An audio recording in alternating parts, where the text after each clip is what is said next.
earthquake of magnitude 4.2 occurred early morning on Sunday 26 March 2022 at 10 am local time near Agrippa Provincia, Peru, as reported by European Mediterranean Seismological Center. According to preliminary data, the quake was located at an intermediate depth of 10 kilometers.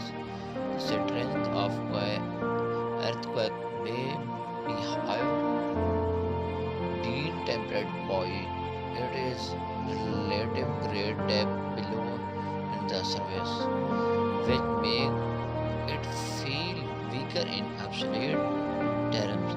The exact magnitude, epicenter, and depth of quake